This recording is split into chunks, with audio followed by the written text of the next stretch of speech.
ముందు చెప్పాను, అది నిన్న సుప్రీంకోర్టు వారు ఆర్డర్ కాపీని అప్లోడ్ చేశారు. ఆ కాపీ మీ అందరికీ కూడా వాట్సాప్లో ఈ పాటికి వచ్చేసి ఉంటుంది. అంటే 11 దాటాక పెట్టమని చెప్పాను. మీ గ్రూప్లో వచ్చేసి ఉంటుంది, రాకపోతే 5 నిమిషాల్లో వస్తుంది. అది ఈవేళ ఈనాడులో కూడా దీని ట్రాన్స్లేషన్ వచ్చింది. అంటే వాళ్ళు అందులో ఈనాడు గ్రూప్ వాళ్ళది కాబట్టి వాళ్ళకు కూడా వాళ్ళ లీడర్ పంపించుంటాడు. ఇది వచ్చింది. ఇందులో ప్రధానమైనటువంటిది మన ముందు నుంచి చెప్తున్న అంశం 45S మీద రిజర్వ్ బ్యాంక్ ఏం చెప్తుందో వినండి అన్నది చాలా క్లియర్గా జడ్జి గారు జడ్జిమెంట్లో చాలా క్లియర్గా ఒక పేరా రాశారు. ఈ గొడవ అంతా కూడా 45S వైలేషన్ అని అన్నప్పుడు రిజర్వ్ బ్యాంక్ వారిని అసలు అడగకుండా ఈ కేసు తేల్చేయడం కరెక్ట్ కాదని వెనక్కి మళ్ళీ రిమాండ్ చేస్తున్నాం. ఏ ఏ కారణాల వల్ల సుప్రీంకోర్టు వారు హైకోర్టు జడ్జిమెంట్ని పక్కన పెట్టారంటే రిజర్వ్ బ్యాంక్ వారిని అడగలేదన్నది ఒకటి, రిజర్వ్ బ్యాంక్ వారిని పార్టీ చేయలేదన్నది ఒకటి, రెండోది అందరికీ ఇచ్చేసామని ఆయన చెప్పినంతలో కాదు, అవసరమైతే కోర్టే ఒక నోటిఫికేషన్ ఇచ్చి ఎవరికైనా అందకపోతే మీరు వచ్చి కోర్టు ముందు చెప్పుకోండి అనేటువంటి ఒక వెసులుబాటు ఇవ్వాల్సింది. ఆ వెసులుబాటు ఇవ్వలేదన్నది అదొక కారణం. రెండోది, దీంట్లో మన ముందు నుంచి ఏదైతే 45S వైలేషన్ జరిగిందని చెప్తున్నామో దాని మీద విచారణ జరగబోతోంది. 6 నెలల్లోగా పూర్తి చేయమన్నారు. హైకోర్టు చీఫ్ జస్టిస్నే చేయమన్నారు. ఒకవేళ ఆయనకి వీలు కాకపోతే సీనియర్ మోస్ట్ ఎవరుంటే వాళ్ళని పెట్టి చేయమన్నారు. ఓ జ్యుడిషియల్ ఆఫీసర్ని అపాయింట్ చేయమన్నారు. అన్నిటికన్నా నాకు ఇచ్చినటువంటి గౌరవం ఏంటంటే నేను దీంట్లో వెళ్ళి స్వేచ్ఛగా నేను చెప్పాలనుకున్నది కోర్టు ముందు చెప్పి కోర్టుకి సహకరించి దీంట్లో నిజానిజాలు బయట పెట్టడంలో కోర్టుకు సహకరించాలని నాకు కూడా అవకాశం ఇచ్చారు. Andhra Pradesh government, Telangana government, reserve bank అలాగా ఉన్నాయి. ఇది మార్గదర్శి. దీని మీద నేను ఎందుకు ఈవేళ మీరు అందరూ చాలా బిజీగా పొద్దునుంచి చాలా ప్రెస్ మీట్లో ఉన్నారు, అయినా ఎందుకు పిలిచానంటే అఫీషియల్ కాపీ వచ్చిన తర్వాత ఒకసారి నిర్ధారణ చేయాలనేటువంటి ఉద్దేశంతో ఈ ప్రెస్ మీట్ పిలవటం జరిగింది. దీంట్లో నేను ఇన్నాళ్ళ నుంచి ఏదైతే చెప్తున్నానో ఆ 45S అనేటువంటి పెనాల్టీ క్లాజ్ ఏదైతే ఉందో ఆ క్లాజు నాకు వర్తించదని ఆయన అంటున్నాడు, వర్తిస్తుందని నేను అంటున్నాను, వర్తిస్తుందని రిజర్వ్ బ్యాంక్ అంటున్నాను. దీని మీద హైకోర్టు వారు తీర్పు ఇవ్వాలి.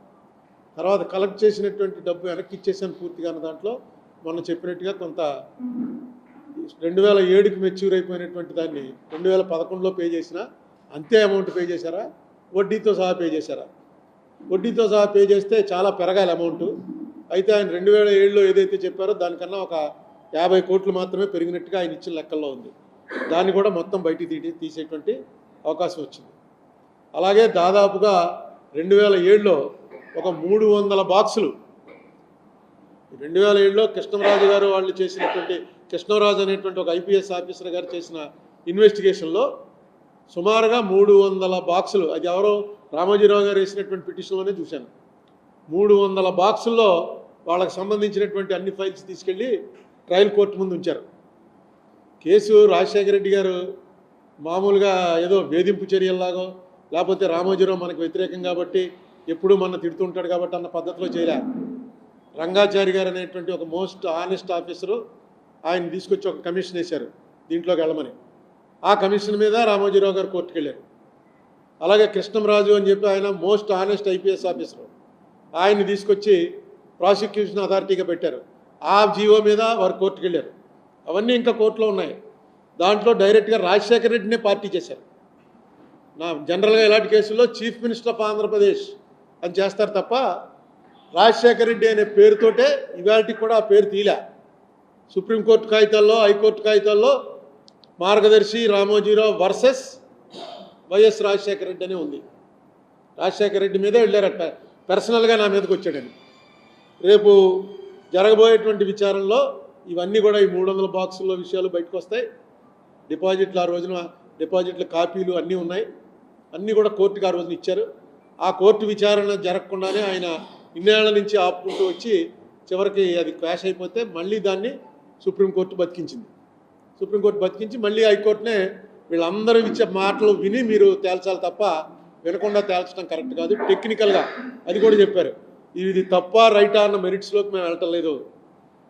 పార్టీ ఫేస్ వైలేషన్ జరిగిందా లేదా అది కూడా మేము వెళ్ళటలేదు. మేము వెళ్తుంది ఏంటంటే వీళ్ళందరినీ విని చేయండి, వినకుండా చేయటం కరెక్ట్ కాదు.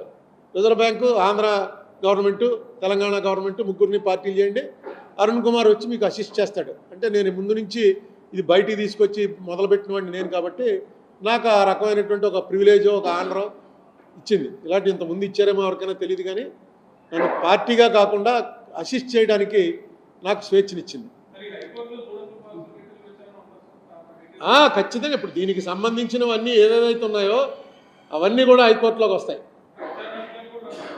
విచారణాధికారి గారు ఆయన రిటైర్ అయిపోయి ఉన్నాడు, ఆయన ఏముండదు. ఎందుకంటే high court is a trial court, high court is not a trial court. Trial కోర్టులో ఇగో మిమ్మల్ని నిలబెట్టి బోన్లో నిలబెట్టి క్రాస్ చేయటాలు అవి ఉంటాయి.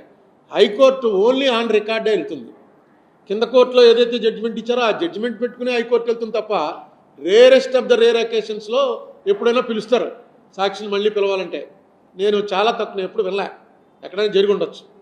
ఇప్పుడు జరిగేది కూడా ఓన్లీ డాక్యుమెంట్స్ మీదే వెళ్తుంది ఇది. ఇప్పుడు మీ పేరున డబ్బులు ఇచ్చేశారు, మీరు మీకు వెనక్కి ఇచ్చేశారని ఉంది.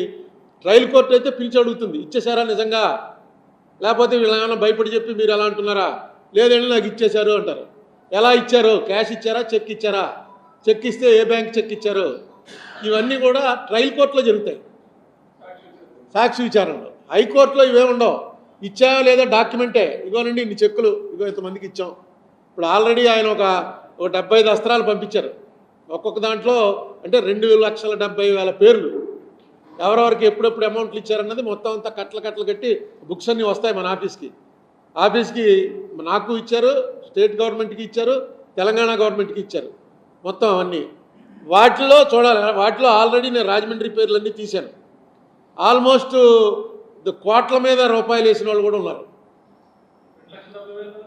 2,70,000 మందిలో 2,70,000 పేర్లు అవి. ఒకే పేరు అయినా 20 డిపాజిట్లు, 15 డిపాజిట్లు, 10 డిపాజిట్లు, ఇలాంటివన్నీ కూడా తీసాం. అవన్నీ కోర్టు వారు మామూలుగా అయితే నువ్వు అక్కడ ఏదైనా సరే 20,000 దాటితే చెక్ ద్వారానే జరగాలి, అది రూలు. కానీ మనం అందరం డబ్బులెట్టు తిరుగుతున్నాం. దాంట్లో ఏదైనా గవర్నమెంట్ కనుక ఫీల్ అయితేనే పట్టుకుంటారు. ఈవేళ నువ్వు కోటక మంది ర్యాపి జేబులు చెకింగ్ మొదలెట్టావంటే 20,000 దాటిన వాళ్ళందరినీ అరెస్ట్ చేయొచ్చు. క్యాష్ క్యారీ చేయకూడదు, క్యాష్ పట్టుకెళ్ళకూడదు, అది రూల్ పెట్టారు. 20,000 మించి ట్రాన్సాక్షన్, క్యాష్ ట్రాన్సాక్షన్ చేయకూడదు. 50,000 చేశారా? 50,000, ఓకే. 50,000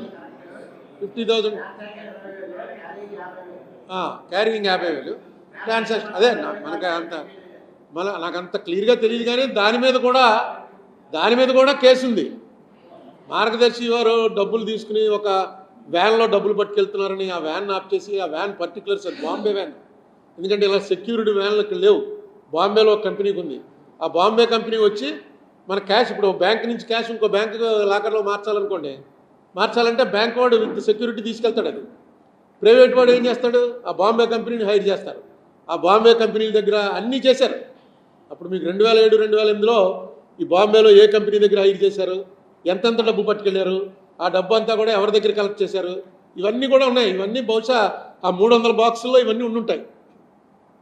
ఇప్పుడు ఆ బాక్సులన్నీ కూడా రేపు హైకోర్టు ముందు విచారణకు వస్తాయి. ఆ బాక్సుల్లో ఏ మెటీరియల్ ఉంది ఏంటి అన్నీ కూడా విచారణకు వస్తాయి. నేను ఇక ముందు ప్రెస్ మీట్ ఏదైనా మీరు కొత్త విషయం ఇందులో తెలిస్తే ప్రెస్ మీట్ పెడతాను. మీకు ఎవరికైనా తెలుసుకోవాలంటే నన్ను అడగండి, నేను ఇమీడియట్గా నా దగ్గర ఉన్న డాక్యుమెంట్స్ మీకు పంపిస్తాను. అంటే అవుట్ ఆఫ్ క్యూరియాసిటీ కానీ మీ పేపర్లో వేయాలని కానీ అన్న కొత్త విషయాలు తెలుస్తాయి.